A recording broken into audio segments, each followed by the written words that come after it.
If you ever happen to find yourself in the coastal rainforest of Alaska and you hear this sound, do yourself a favor. Forget it happened. Try to walk away. Don't, no matter what you do, pick up a rifle and start going off in that direction. Trust me, it leads nowhere. Man, these things are impossible. I'm Steven Ranella. To me, hunting isn't only about the pursuit of an animal. It's about who we are and what we're made of. I live to hunt and hunt to live. I am a meat eater.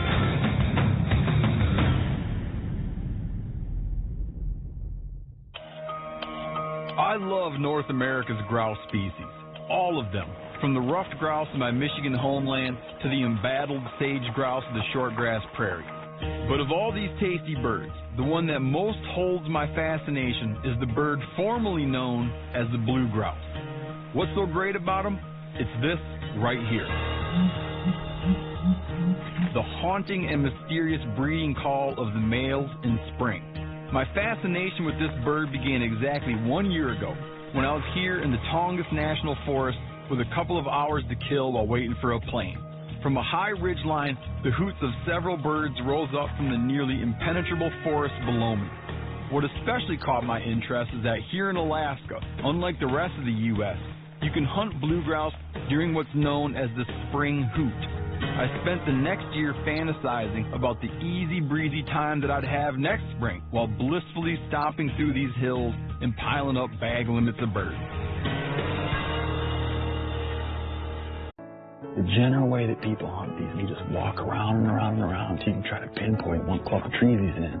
Then you sit down with binoculars and start glassing to try to find a thing up there. Several years ago, the Ornithological Societies of North America declared that what we know as blue grouse are actually two distinct species, the dusky grouse of the interior ranges and the sooty grouse of the coastal ranges. It might seem like a purely academic argument since they look basically the same, but here's the catch. Dusky grouse do the bulk of their hooting on the ground where they're pretty easy to find.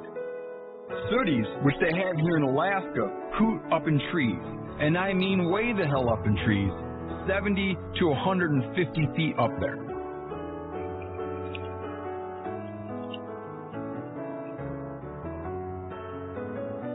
The tricky thing about these birds is they're like ventriloquists.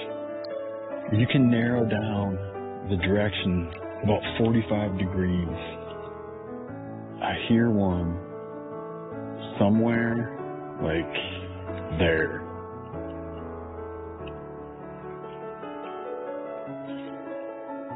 If someone's driving down the road with loud bass in your car and the windows down, how at first it's hard to pinpoint where it's coming from, it just feels omnipresent. It's like boom, boom, boom, boom, somewhere.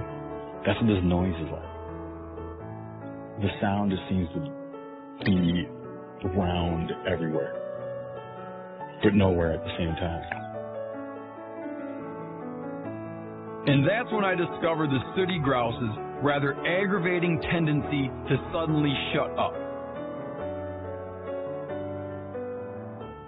I don't know if he aimed his head in a different direction, like maybe he was just looking this way, and I heard him, now it's... I decide to abandon the bird that's giving me the silent treatment and head after another bird I heard earlier, wherever it proves to be. Little undulations in the land, I think maybe like the layout of the timber, just affects what you're hearing. And I use the word hearing, but it's more like a feeling, like I can feel that thing in that direction.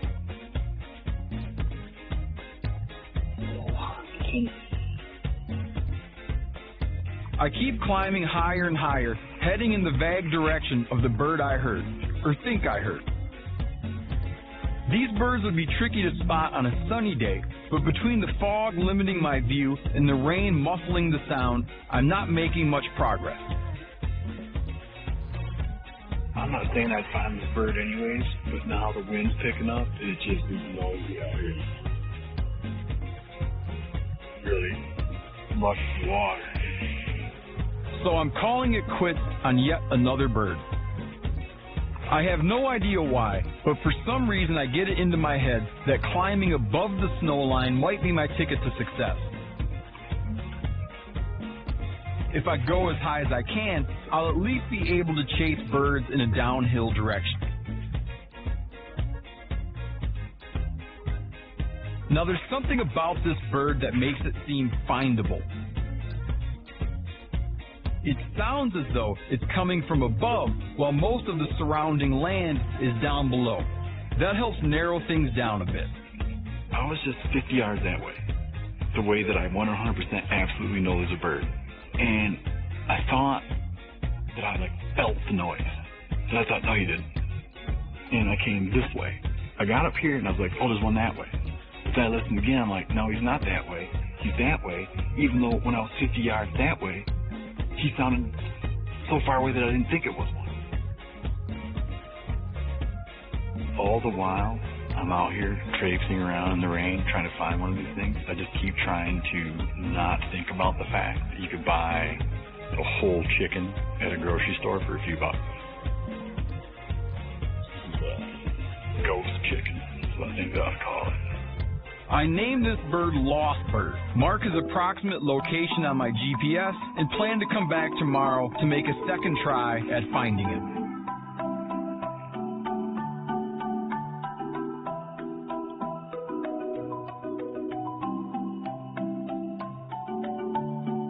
I came back to try to find the bird I call Lost Bird. Sometimes I call him Ghost Bird.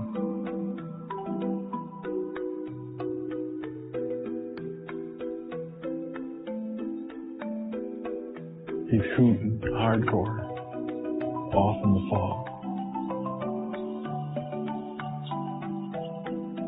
Kind of half love and half hate this bird. But just like yesterday, once I get into range of lost birds, he stops hooting altogether. This stuff's no joke either, because you get down in there and you wind up where you can't go any further. It just drops off. So I'm really reluctant to dive down in here to try to find them. So I've attempted that a few times and just gotten kind of screwed. I decide to keep searching to see if I can pick him up again.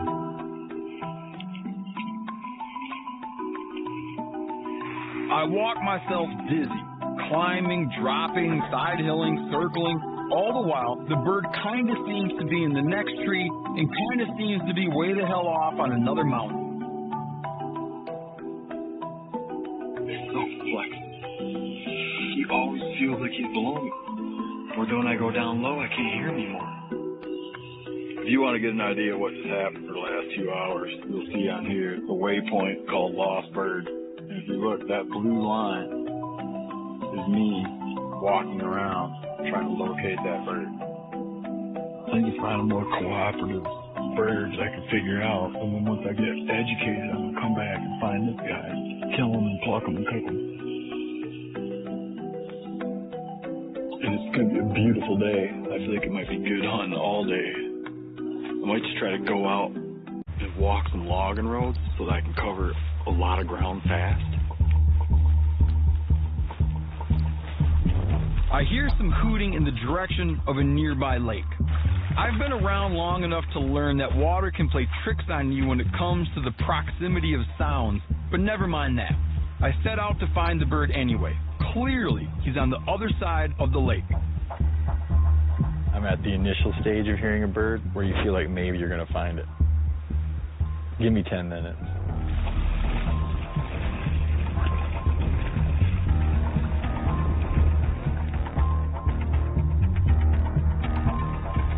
But after I hike around to the other side, the hooting seems to be coming from the shore I just left.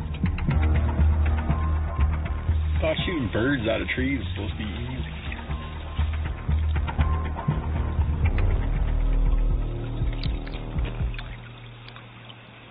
A lot of times when you're hearing these birds, you'll hear it like, oh, here, right here, okay?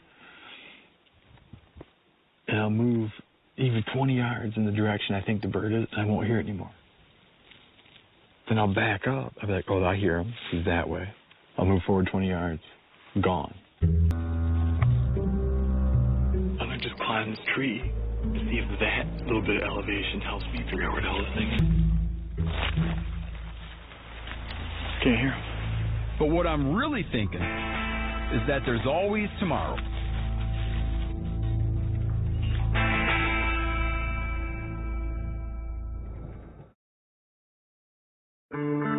In the early hours of a mid-April morning, I can't escape the idea that a lot of right-minded Americans are elsewhere in the country hunting wild turkeys, a much bigger and more agreeable bird. It's hard to not juxtapose sooties and turkeys, seeing as how they are both game species with a male that does a lot of vocalizing in the spring in order to draw females toward them. When hunting turkeys, you try to reverse that norm by playing the role of the hen in such an enticing way that you actually draw the male, against his better judgment, toward you. But during the year that I thought about this hunt, I talked to a handful of individuals who had some experience with sooty grouse, and not one of them mentioned trying to call them in. I reckoned that the reason they hadn't tried it was a lack of imagination rather than a lack of evidence that it works. So I found some audio recordings of hen sooty grouse, sent them to some friends at Down and Dirty Outdoors, and they worked me up a reed call that's a dead ringer for a hen sooty. I also had a decoy made from a dusky hen that my friend Shad Brunson killed down in Utah. I set up where I can hear a hooter in the distance, trusting that if I can hear him, he can hear me.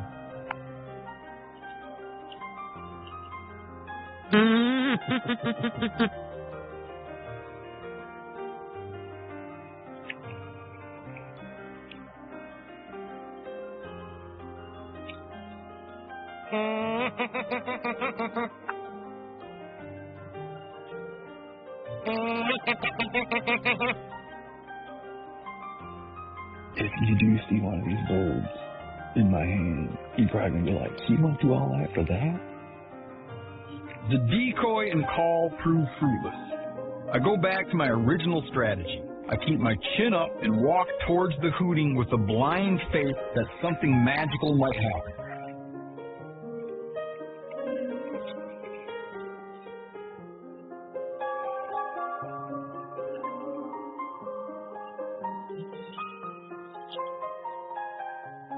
I've come 10 times farther than I thought this bird was.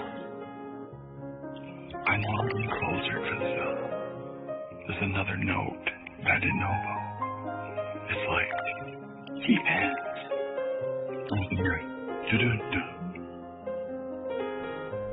I've thought I was getting close to these birds before, but hearing the volume and clarity of this call, I feel as though I really am close. All I need to do is find him. My fear is if I get too close, I'm going to see.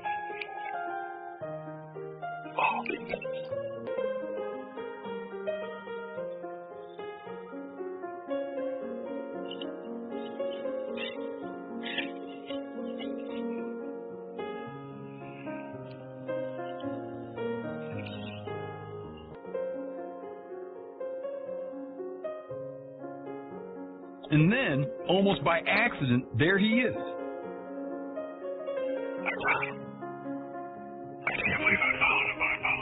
He's on a dead snag that, at least relative to the forest at large, is as obvious as a flagpole.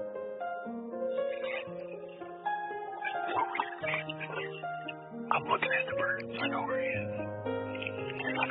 There's a tree in front of me. If I move my head, know that my view of the bird is blocked. His jumped over there.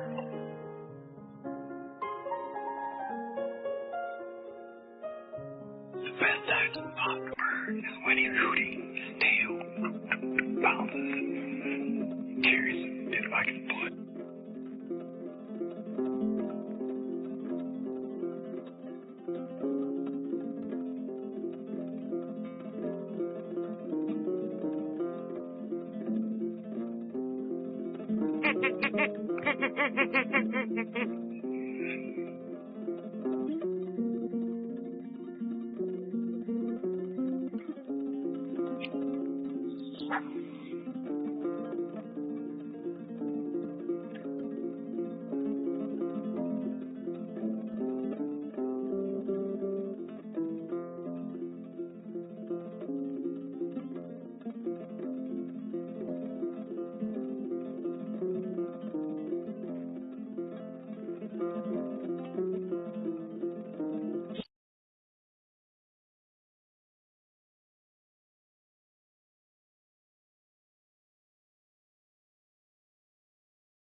gotta find that bird. The good thing about him being in that dead tree is I'll know when I'm below, where he was.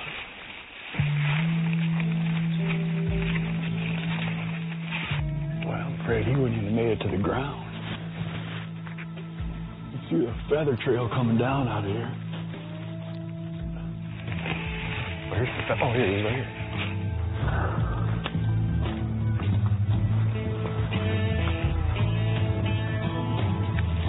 I can't tell you how just cool it is to be holding one of these things after all the time I've spent thinking about trying to come hunt these in the spring.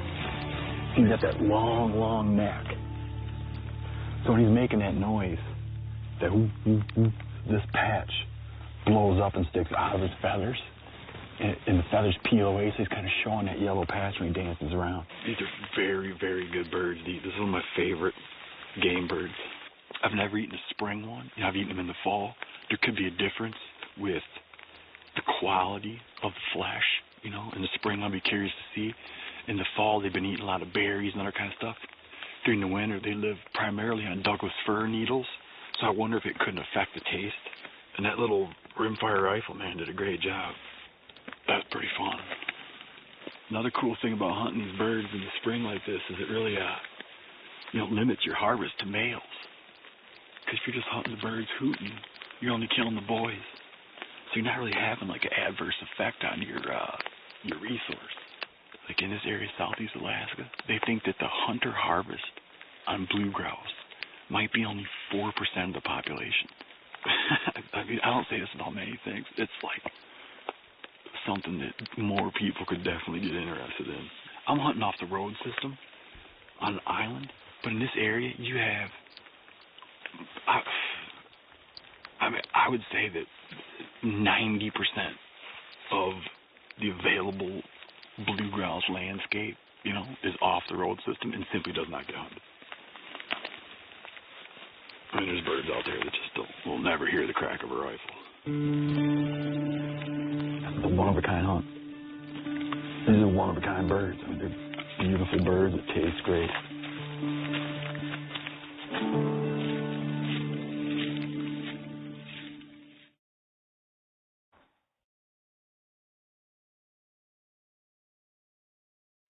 I worked hard enough for this bird that I don't want the whole thing to be gone in a couple of bites. So I'm just going to eat the giblets now and then bring the rest of the bird home to roast for my family. I always like to gut birds pretty quick after shooting them because they start to get pretty ripe inside there. It's actually good to hang them if you have the time once you've gutted them. What I'm after is the holy trinity of bird innards, the liver, the heart, and the gizzard. When you clean the gizzard, you want to make sure to pull this inside layer off. It's like shoe leather, Pull that thing away. It's one of the tougher substances inside an animal. There's probably some industrial application for this thing. Just drop these into boiling water. Or you can even finish a jar of pickles and just save the brines the pickles come in. Shoot a bunch of birds, boil all the giblets, throw the giblets in there for 2 weeks, let them come out. You have pickled jibs. I like to eat them in order of toughness, from least to most. And the liver is melts from your mouth. The heart's a little tougher. But it still chews up nice. The gizzard is, can you imagine what this muscle's job is taking rock and crushing food up with rock like this. So its texture sort of goes along with its jaw, where it's just a tough, tenacious little muscle. You have to boil them 45 minutes before they get real tender. My mom always boiled giblets when I was a kid, and I'd sit around and eat them out of the pot, while she was cooking birds. Good stuff. Now I'll find another one of these.